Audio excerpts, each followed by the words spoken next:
This new thing called advertising. It's the best growth hack ever. You can pay for attention. It's like, okay, thanks, right? You know. Yeah, that's a growth hack.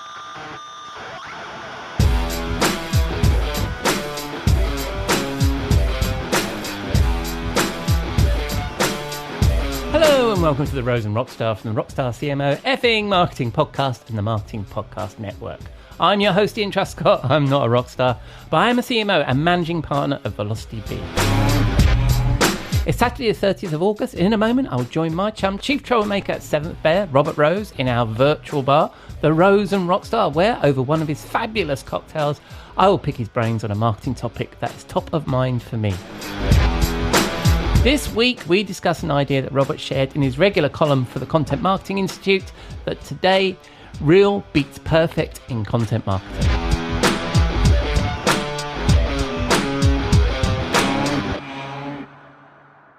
But first, we need to pay the bar tab.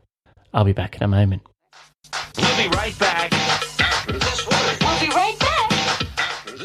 Are you tired of juggling multiple software tools to manage your agency? Say hello to Deltek Workbook, the ultimate solution for marketing and communication agencies. With Workbook, you can streamline your projects, resources, and finances all in one place. Imagine real-time dashboards and reports giving you full visibility into your projects, people, and financials. Plan your team's capacity weeks in advance to avoid bottlenecks while staying on budget to maximize project margins. Plus, Workbook works perfectly for both agencies and in-house marketing teams looking to boost efficiency and profitability. And here's the best part. At PCI, we're a certified Deltek partner and reseller offering expert implementation, integrations, and ongoing support to ensure your success. Want to see how Deltek Workbook can transform your operations? For a free consultation, visit pci.us/podcast today. That's pci.us/podcast. When it comes to relevant content, you may have heard Jeff and me talk about the multis on this show. Multi-channel, multi-device, multi-persona, and multi-language. On that last one, let me ask, how confident are you that your content actually connects in every market? You're not sure? Well, it might be time to check out Phrase. In our experience, this stuff used to be hard, but Phrase makes it simple with its industry-leading AI localization platform that helps you deliver content in multiple languages without losing your tone, your message, or your mind. It automates the manual work, slashes review time, and gives you real data on what's working and where. Brands like Uber and Zendesk trust Phrase to scale their content across the globe and get it right every time. If you're serious about reaching more people and driving better results internationally, head over to phrase.com/MPN and take a look. That's phrase.com/MPN.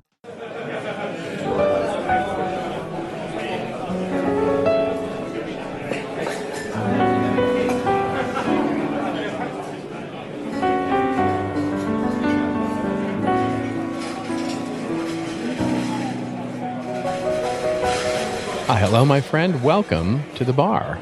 Thank you very much, mate. How are you doing? I'm doing well. I'm just off the road, coming from the wonderful CEX show. Lovely, yeah. And not to be confused with sex. And when you launch a book called Valuable Friction at the CEX show, let me tell you, the jokes are plenty. The jokes are plenty. Had a great trip, wonderful trip. It was a great event. And now I'm back safely ensconced in the heat of Los Angeles and, here in the bar. Well, you're amongst friends with that group, and I can imagine they probably all had some fun with that one. Indeed. Oh, yes. There were plenty of, I was going to say there was plenty of ribbing, but then that brings up another joke, right? So you're in a 16-year-old is going into top gear now, man. Well, and of course you launched the book on Tuesday as well, which we talked about last week. I presume that's going well. So just as a reminder, that's Valuable Friction: How to Stand Out in the World Obsessed with Speed. It's available on your website. And how's that going? Yeah, just go to valuablefriction.com if you want to buy the book. Oh, yeah, I forgot. You told me that last week. Why didn't I remember that? You can just go to valuablefriction.com, get the book, and put up with seeing my mug all over the website because it's actually just redirecting toward my personal website. And what a good-looking new website is. I keep banging on about it, but I stop now. Right. So I know that we're under a slight time constraint. I've got to get you in and out of the bar this evening. So what are we drinking, Phil? We're drinking we're going to continue our theme from last week and drink a little more mezcal to get rid of the bottle. And this is going to be a mezcal Negroni, actually, which is really quite lovely. And again, we're going to go with not as smoky mezcal, so go with your more lighter version of mezcal. And so you're going to have, 1.5 parts of mezcal. Then you're going to add a little Campari. And then you're going to add 1.5 equal parts mezcal, Campari, and sweet vermouth. And basically put all that into a shaker, shake it up over ice, and then pour it over over one big rock. And then add maybe a lemon, a wedge or a lemon garnish, or sort of a big zest of lemon if you like, if you prefer that. And there you have a mezcal instead of a gin Negroni. Nice. I mean, I'm a huge gin fan, but that sounds nice. And I realize it's really quite simple, and it's also. I mean, I love a good Negroni. I'm a big fan of Negronis, but this, and I'm not a big fan of mezcal usually. But if you can find a not so sweet one, it basically covers up all the bullshit of mezcal, and it actually brings forth some nice flavors. That sounds delicious. I actually write notes while you're chatting, and I'm always writing down. I mean, my spelling is terrible spelling these drinks, and I think I was just wondering whether I'm learning more about cocktails in our conversations or marketing, but it's a balance at the moment. So yeah, definitely over the hundreds of times we've done this, or however many times it is, I think I'm getting a good feel for cocktails. Yeah, exactly. So to turn the topic onto marketing, I wanted to ask you about an article you wrote for the Content Marketing Institute. And the interesting thing is you, I don't know whether we should talk about the fact that you posted a video and it went really well on LinkedIn, and talk about how that gave you some traction. But the article itself was about how brands are chasing automation. So a bit like the theme I think we were talking about last week, wasn't it, about speed and stuff? And we need to take the opportunity to, in your words, refocus on the soul of marketing to build lasting relationships. And I really liked it, because here you were talking it's very difficult at the moment because AI is sucking all the fucking oxygen out of the room when it comes to conversations about marketing. And here you are taking people back to the fundamentals. And it's important that we do, because that's how we're gaining traction. So tell us a little bit about that idea in the article. It was born honestly out of just exactly like you said, AI taking all the oxygen out of the room. I was just kind of tired of talking about it. Yeah. And I thought to myself, gosh, it's been a hot minute since either I or even saw anyone speaking about first party data or CRM or optimizing our ad spend, or how do we figure out what we're doing from a content marketing perspective and building audiences. And it's like there's so many, and all these fundamentals of marketing that are just sort of like not being focused on at all at the moment. And so I was really calling to task, and what it then led me to was this idea of the sort of the most classic of ideas, which is, what does reach and frequency, so reach and frequency is marketing 101 when you go to university. And so you talk about reach, reach is the value. It's the simplest marketing equation ever devised, right? Reach is value because it's how many people you got your message in front, your marketing message in front of.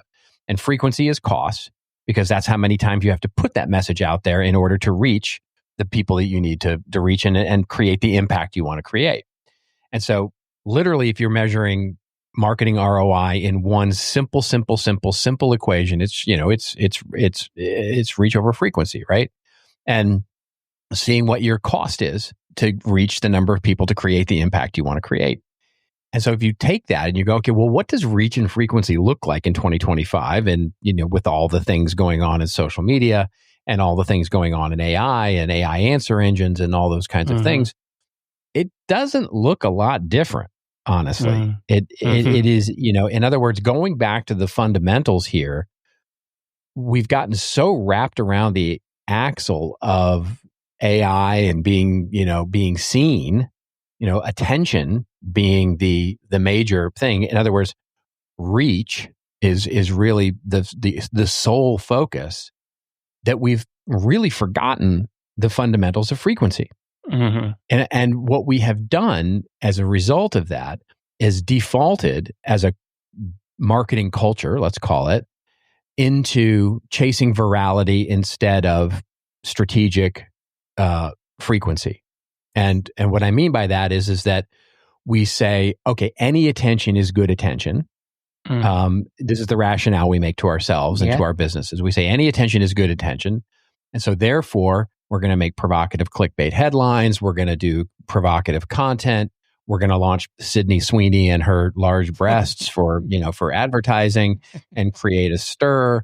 We're going to do all the things that get us attention without regard to the frequency of the cost, because that's something that seems unattainable to us and uncontrollable by us. Mm-hmm. And of course, that's not true if you look at your marketing fundamentals, right? So if we say, okay, how do I, because the classic idea in reach and frequency was minimize the frequency with which you had to put your message. In other words, you would try and do what Apple did with the 1984 ad, right? That ad ran one time in all of in all television, and it created the impact they needed it to create.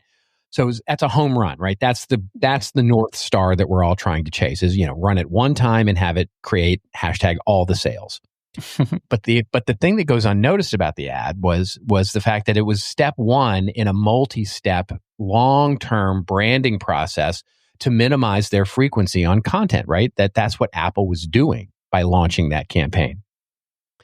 And so that's what we've lost sight of, is the fundamentals of how do we build a long-term story, a long-term content that can help us minimize the frequency over time, so that we don't have to spend as much, because the the content that we're putting out there creates such amazing trust, such amazing engagement, such amazing immersion, that people want to come back to it and don't need to come back to it.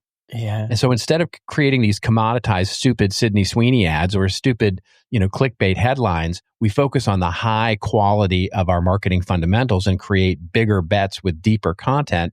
And now all of a sudden we can actually come back to the fundamentals of minimizing frequency to get to better strategies. Yeah, I love that. And I think that's the same for individuals as well, because, you see it on LinkedIn where people are probably very much enjoying the clickbaity stuff that they write or all the stories they're telling. But there's one particular person I see all the time, and I'm thinking, this isn't building any trust. And I think you said the word trust there, and that's the important thing. It is like, nor is it building any relationships, right? Yeah, absolutely. There are people, you see this all the time on LinkedIn, right? And you're going to know exactly who I'm talking about when I say this. So there are people, quote unquote, thought leaders out there on LinkedIn who will post this largely bumper stickery, provocative sort of post, right? Mm-hmm. Asking some big question or some snarky question or posing some big problem, like, I don't understand why marketing branders don't do this. It's so obvious to me, blah, blah, blah, and they'll post this long thing about how it's so obvious to them that this is a problem, but people still do it. And then people go, yeah, you're right. Let's talk about it. Blah, blah, blah. And that person never comments, never does anything, never does engages at all and creates any relationships. They're only doing it to chase the virality of the post, right? And so it what it does is that it creates, yes, the post did go, you won the moment. You win the day, you win Tuesday. But your lack of engagement, your lack of care, your lack of understanding the building point of that story over time tells me that you don't engage or build it. So it lacks building any relationships or any long-term value as a stone in your foundation. Yeah. And I saw, and I think I know exactly what you're talking about. And I saw the other day that somebody posted, one of these vacuous long emails about how we're doing it all wrong, and you should be doing this on LinkedIn, and this, and this, and this is the true path, and this is, going to give you all the sales. And Mark Ritson wrote underneath something like, I really wish I had the actual quote, but it was something like, anyone with a basic undergraduate understanding of marketing would know what you're missing. Right? So it was withering, right? And it's just like, absolutely. And people get carried away with that, don't they? Somebody talks about a single channel, single tactic, and blah, blah, blah, blah, and they forget the rest of marketing fundamentals, which is basically what I think Mark Ritson's response was saying there was like, yeah, what you're missing, man, is you don't even know what you're missing. Well, exactly. I mean, Ritson is often fantastic. Yeah. You know, I mean, Ritson is often Ritson's biggest fan, but you know, he is really, he can be quite withering, wonderfully clever. And he's also extraordinarily smart. His MBA thing is really quite good. And by the way, his mini MBA thing teaches fundamentals. Like it's absolutely, you know, absolutely. And you see this all the time from. This is especially true with the 22-year-old strategic CMOs, right? You know, who are out there saying, you know, wow, I just discovered this new thing called advertising. It's the best growth hack ever. You can pay for attention. It's like, okay, thanks, right? You know. Yeah, that's a growth hack for sure. Yeah, right. I love that. I was going to ask you some other questions about this article, but I know that I've got to let you run on, my friend. But if people want to dig into this topic a little bit more, where are they going to find it?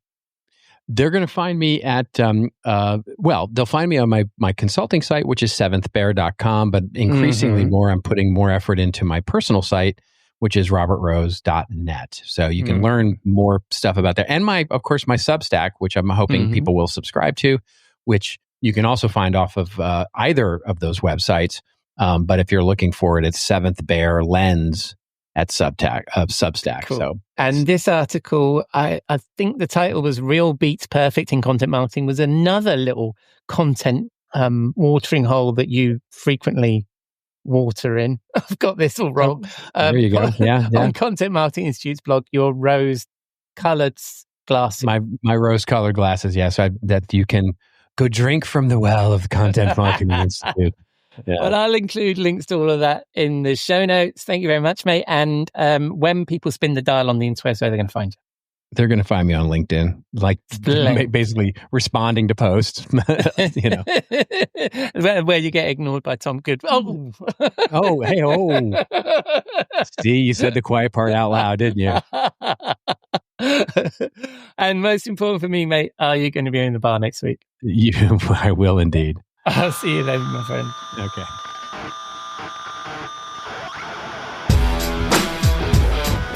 Thank you, Robert. As we mentioned at the beginning there, and if you listened to last week's show, you'll know he has a new book out called Valuable Friction that you can find on his website or at valuablefriction.com. So that's a wrap on our visit to the Rose and Rockstar. Thank you for putting a dime into your podcasting jukebox, selecting our track and jiving along with us. And of course, you can find all the links to Robert, his book, the article we discussed, and links to me in the show notes on rockstarcmo.com, where you can also find links to our newsletter, blog, previous episodes, and all the things. Coming up this week, Kathy is making her monthly visit to discuss all things content on Wednesday, and as you heard, Robert will be back in the bar on Saturday. In the meantime, I'll leave you with this quote from Seth Godin: "Marketing is the generous act of helping others become who they seek to be."